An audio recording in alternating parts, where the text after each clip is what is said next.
Bonjour Président, Bonjour. merci de nous accueillir au sein de la Mutualité française. Le secteur de l'assurance est en pleine transformation dans ce monde en pleine disruption. Est-ce que vous pouvez nous faire partager vos principales convictions? La société est en pleine transformation. Moi, j'ai la conviction que nous sommes vraiment dans une société de la connaissance, même si, bien évidemment, des inégalités demeurent. Mais nous sommes dans une société de la connaissance où par l'éducation, la culture, les individus sont autonomes. Ils revendiquent leur capacité de faire des choix. Ils ne veulent plus être enfermés une fois pour toutes dans des parcours, dans des cadres dont ils ne pourraient sortir. Des individus autonomes qui veulent faire des choix. Et dans ce monde-là, il me semble que l'enjeu majeur, au-delà des mots, parce qu'on dit tous qu'on est centré sur nos adhérents, sur nos clients, l'enjeu majeur, me semble-t-il, c'est d'être à l'écoute des bruits du monde, d'être à l'écoute des aspirations réelles des mutualistes, disons-nous, des assurés, des clients, pour pouvoir répondre véritablement à leurs aspirations et en ayant conscience que ce qui caractérise aussi notre monde, c'est que c'est un monde, me semble-t-il, de la mobilité et c'est jamais achevé. C'est-à-dire qu'il faut être… Les cadres sont moins fixes, moins figés, les aspirations changent et il faut être capable d'accompagner les assurés dans des attentes qui peuvent varier fortement. Nous avons déjà vécu des précédentes révolutions industrielles. Nous sommes en ce moment dans une révolution numérique. Il semble qu'il y a un vrai sujet sur la transformation que plus personne ne conteste. C'est la vitesse de cette transformation. Est-ce que vous avez un message particulier à faire passer sur cette nécessité ou pas d'accélérer sa transformation? Oui, j'ai plus spécialement ou plus directement un message à faire passer aux mutualistes. Parce que la mutualité, les mutuelles se transforment. Ces dernières années, elles ont conduit des transformations incroyablement importantes en se regroupant. La transformation, jusqu'à présent, globalement, a rimé avec concentration. Et on n'est pas au bout. Dans les années 90, on comptait 6000 mutuelles. Aujourd'hui, il y en a un peu moins de 600. Et ça veut dire que les mutuelles ont compris que dans notre industrie, dans l'industrie de l'assurance, il y avait des effets taille. Un certain nombre de mutuelles petites, on pensait que seules elles ne résisteraient pas, comme si les plus gros, passez-moi l'expression, allaient dévorer les plus petits. Ma conviction, c'est que bien sûr, les effets taille sont importants, mais il y a un autre sujet qui est majeur dans le monde d'aujourd'hui, c'est en effet la vitesse. Et je pense que le vrai sujet, c'est celui de la rapidité, parce que je crois que ce sont les rapides aujourd'hui qui vont prendre le leadership sur les lents. Vous parliez dans un ouvrage récemment que les mutuelles sont à l'évidence vouées à être des organisations d'un monde nouveau. Pour cela, il leur faudra évoluer dans leur pratique pour les aider à accomplir cette transition mutualiste.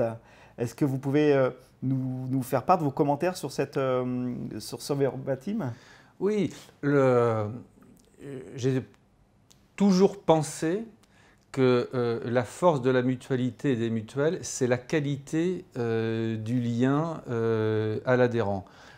Mutualité rime avec proximité.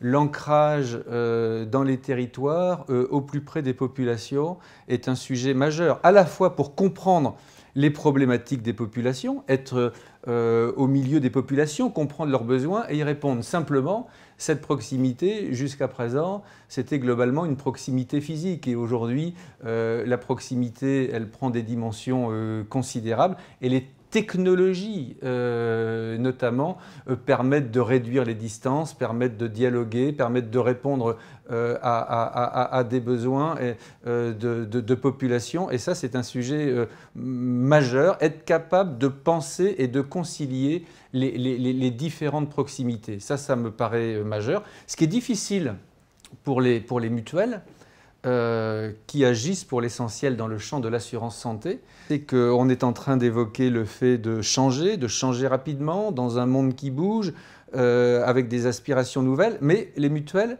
elles le font dans un cadre, lui, qui s'impose à elles, qui est un cadre très normatif, très réglementaire, et un cadre qui fige. Donc c'est ça la complexité. Je vais illustrer, vous savez, les garanties des assureurs santé, finalement, elles sont de plus en plus normées, réglementées. Ce sont les mêmes pour tous. Elles tendent à indifférencier, à banaliser. Ça va du contrat solidaire et responsable au RAC 0, au dispositif pour ceux de nos concitoyens qui sont les plus fragiles. Je comprends naturellement la nécessité de ces dispositifs. À certains moments, je les défends parce que ça vise à assurer l'accès à la santé pour le plus grand nombre, si on considère que la santé, ce n'est pas une marchandise comme les autres, mais un bien supérieur. Mais le paradoxe, c'est que ce cadre, il fige, et parfois figeant, il empêche justement, ou il entrave les efforts que doivent faire les mutuelles, les assureurs, pour répondre à des besoins qui, eux, sont divers et évoluent fortement. Donc il y a une espèce de contradiction ou de tension qu'il faut résoudre. Et ce n'est pas des plus simples, mais c'est un sujet majeur. Et si les assureurs traditionnels, si les mutuelles ne le font pas, ils risquent d'être débordés par d'autres acteurs que nous n'aurons pas vu venir d'une certaine manière et qui ne s'embêteront pas de ces cadres qui arriveront avec un regard neuf. Donc ça, c'est un vrai sujet. On doit en permanence être à l'écoute des bruits du monde, à l'écoute des aspirations de la société, à l'écoute des aspirations des personnes. Président, nous arrivons à la fin de notre entretien. Si vous deviez délivrer un dernier message, quel serait-il? Ah, message aux mutualistes, hein, j'en profite pour parler à mes troupes. On a un élément qui nous distingue, c'est notre gouvernance. La participation aux décisions de représentants des populations que l'on protège. Je suis convaincu que cette gouvernance a été un atout formidable, mais si nous ne parvenons pas à renouveler, à féminiser, à rajeunir, alors cette gouvernance qui était un atout majeur pourrait devenir un frein. Je m'en explique. Dans nos gouvernances, quand on n'a pas de renouvellement, eh bien finalement, les décisions, elles sont prises par des individus qui se satisfont du cadre dans lequel nous agissons.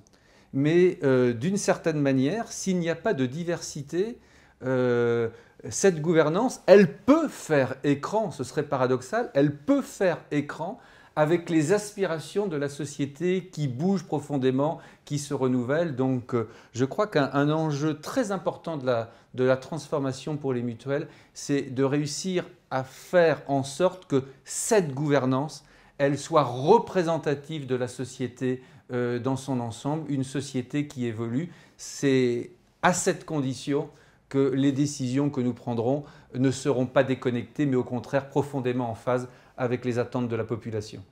Je vous remercie, Président. Merci.